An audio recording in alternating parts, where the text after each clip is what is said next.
friends, good morning to all of you. I, DK sir from Saraswati Vidya Mandir, Lakshminagar, Sitamarhi, for class 9 physics. In today's class, for class 9 physics, I am going to start the new chapter sound. तो सबसे पहले हम लोग जाने कि sound क्या होता है। इससे पहले कि साउंड जो हम लोग सुनते हैं तो हमारे बॉडी पार्ट्स में 5 सेंस ऑर्गन्स हैं, जिसमें से एक ईयर होता है।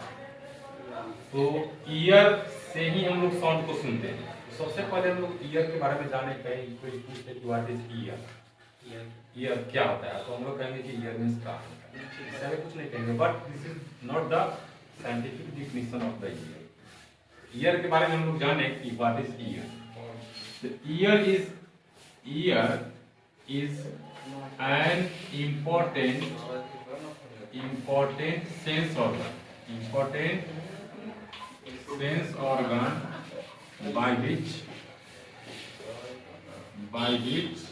we hear the sound.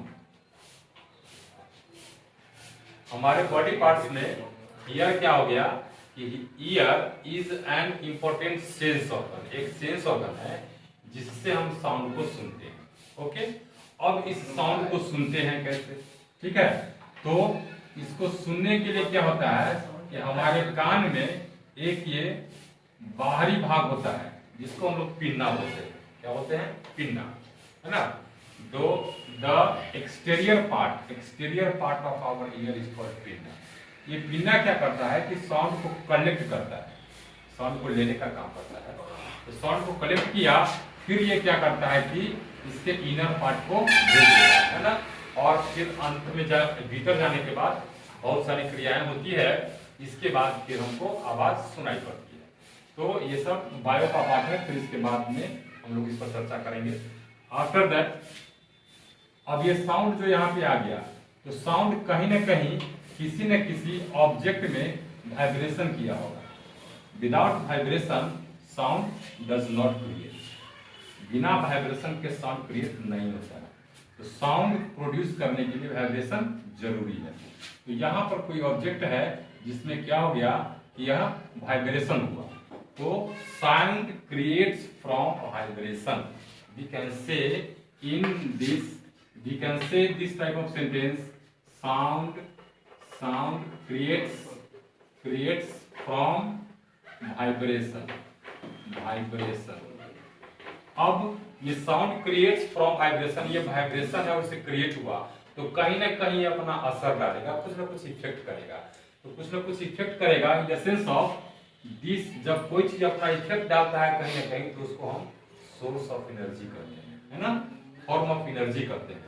तो साउंड क्या हो गया हमारा, ये फॉर्म ऑफ एनर्जी हो गया। ये कहीं ना कहीं अपना क्या करेगा, इफेक्ट डालेगा। तो इफेक्ट डालेगा, इसीलिए इसको हम क्या करेंगे, फॉर्म ऑफ एनर्जी कहेंगे। तो sound is the form of energy that gives us, ये हमको देता है, क्या देता है, तो sensation of hearing. Sensation of hearing मतलब सुनने के लिए सेंस पैदा करता है, मतलब सेंस देता है। तो सेंसेशन ऑफ हियरिंग, तो साउंड हमको दिया क्या, सेंसेशन ऑफ हियरिंग। और साउंड है क्या, फॉर्म ऑफ एनर्जी। उत्पन्न कहां से हुआ, वाइब्रेशन से। तो ये 3 टर्म हमको याद रखना है इसमें। साउंड क्रिएट्स फ्रॉम वाइब्रेशन, कहां से उत्पन्न होता है, वाइब्रेशन से। मतलब इसको हिंदी में बोले तो कंपन, है ना। जहां कंपन होगी वहां पे साउंड उत्पन्न होगा। आफ्टर दैट साउंड है क्या, तो फॉर्म ऑफ एनर्जी। कैसे, तो ये it gives us sensation of hearing. ये कहीं ना कहीं अपना इफेक्ट डाल दिया। तो इतना चीज हम यहाँ पर देख रहे हैं। अब क्या करते हैं, जैसे कोई मान लिया यहाँ पर बेल है ना, बेल मीन्स घंटी, है ना। इस घंटी को क्या करते हैं हम लोग यहाँ पर टांग दिए, और इसको स्कूल में क्या करते हैं कि इस पर हैमरिंग करते हैं। इस पर क्या करते हैं, हैमरिंग करते हैं। हैमरिंग मतलब हथौड़ा से मारते हैं, इससे टन की आवाज निकलती है। टन की जो आवाज निकली, तो यहाँ पर क्या हो रहा है, वाइब्रेशन हो रहा है। तो वाइब्रेशन होने की क्रिया जो होती है, ये आफ्टर बीटिंग, मतलब हम इसको क्या कर रहे हैं, बीट कर रहे हैं, मतलब पीट रहे हैं, है ना। तो कहीं पर भी कोई चीज अगर गिरता है नीचे तो वहां पर बीटिंग होता है उसका। अगर किसी चीज को हम पीटते हैं तो वहां पे बीटिंग होता है। अगर किसी चीज को उठा करके फेंकते हैं तो एयर के साथ फिर उसका बीटिंग होता है। तो ये फ्रिक्शन से उत्पन्न होता है, बीटिंग से उत्पन्न होता है, गिरने से उत्पन्न होता है, फेंकने से उत्पन्न होता है। तो देखते हैं किसी भी परिस्थिति में जब ये वाइब्रेशन होगा, वाइब्रेशन के लिए कोई भी कंडीशन हो सकता है, जैसा भी कंडीशन आप बना लें, तो वाइब्रेशन के लिए जो कंडीशन होगा अप्रोप्रिएट कंडीशन, तो वहां पर वाइब्रेशन होने के बाद जो ऊर्जा उत्पन्न होगी that is called the form of energy in sound. वह साउंड के रूप में ऊर्जा उसमें से निकलेगी जो हमको क्या करेगा कि सेंसेशन ऑफ हियरिंग देगा। आफ्टर दैट इसमें हम देखते हैं कि साउंड को हम सुनते हैं, कहीं से न कहीं साउंड को सुनते हैं, तो ये साउंड क्या हो गया, हमारे पिन्ना तक आएगा, ये यह हमारे कान के बाहरी पटल तक आएगा। तो किसी न किसी मीडियम से होकर के आएगा। देयर इज द मीडियम, यहाँ कोई न कोई इसका मीडियम होगा। तो साउंड का ये प्रोपेगेशन होता है कि sound travels in a medium, किसी न किसी को मीडियम होकर के ट्रेवल करेगा। अगर मीडियम नहीं है तो साउंड ट्रेवल नहीं करेगा। इसीलिए अगर स्पेस में अगर दो आदमी चले जाएं तो दोनों दूसरे से बात नहीं कर सकते हैं, तो वहां पर कोई मीडियम ही नहीं है। तो हम without medium we can not talk any other या with our friends in anywhere. तो अगर मीडियम कहीं नहीं है, जहाँ पे मीडियम नहीं है वहां पे हम बात किसी से नहीं कर सकते हैं, हमारा साउंड कोई सुन नहीं सकता है, ना हम ही किसी प्रकार का साउंड सुन सकते हैं। So medium is needed to trigger the sound. This is the propagation of sound. इसको साउंड का प्रोपेगेशन कहते हैं। क्या होता है साउंड का प्रोपेगेशन? तो medium is needed, medium is needed to travel the sound. Sound को ट्रेवल करने के लिए मीडियम की जरूरत होती है। अब ये मीडियम क्या हो सकता है, सॉलिड, लिक्विड एंड गैस, कुछ भी हो सकता है, ठीक है ना। बट सब में अलग अलग कंडीशन होता है जाने का, फिर हम लोग इसके बारे में आगे चर्चा करेंगे। तब तक इतना ही समझना है कि साउंड को ट्रेवल करने के लिए मीडियम की जरूरत पड़ती है। अब साउंड को क्या कहते हैं कि ये ऐसे ऐसे करके मान लिया, या साउंड प्रोपेगेट करता है, मतलब चलता है, तो यहाँ से इसको हम क्या कहेंगे, लॉन्गिट्यूडनल वेव कहेंगे। लॉन्गिट्यूडनल वेव साउंड क्या है, लॉन्गिट्यूडनल वेव है। यह वेव की तरह हमको सुनाई पड़ता है ना।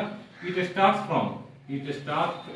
From compression to rarefaction, compression to rarefaction. Air में रेयरफाइड कर देता है साउंड को एयर क्या करता है, रेयरफाइड करता है, मतलब एयर में से दूर हटा देता है।